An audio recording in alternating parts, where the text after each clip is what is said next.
Excellences, je vous remercie de vous être distraite de vos augustes occupations et de vos nombreuses préoccupations pour répondre à mon invitation. L'importance de la communication exige que je vous la fasse moi-même.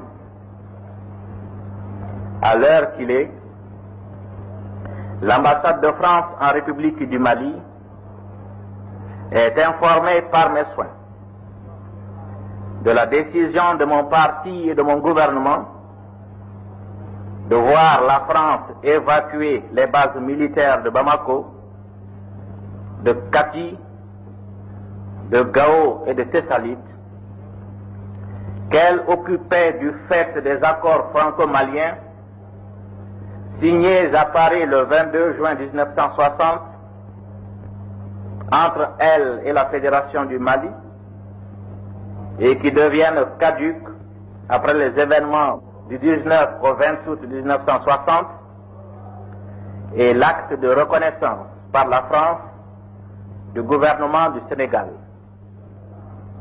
Acte qui consacre la dislocation de la Fédération du Mali. La République du Mali a affirmé sa volonté de coopérer avec la France sur la base de la non-ingérence dans nos affaires intérieures et du respect de notre souveraineté. La décision de mon parti et de mon gouvernement ne met nullement en cause cette volonté. Elle est l'expression de notre conviction qu'à moins d'abandon volontaire de souveraineté de la part d'un État jeune ou d'accords particuliers dans le domaine de la défense, les troupes de l'ex-puissance coloniale ne peuvent stationner sur le territoire de l'ex-colonie aux côtés des troupes du jeune État. D'autre part, le peuple du Mali, l'Union soudanaise RDA et le gouvernement de mon pays ont toujours affirmé leur option en faveur de la politique de non-alignement sur l'un ou l'autre des deux blocs.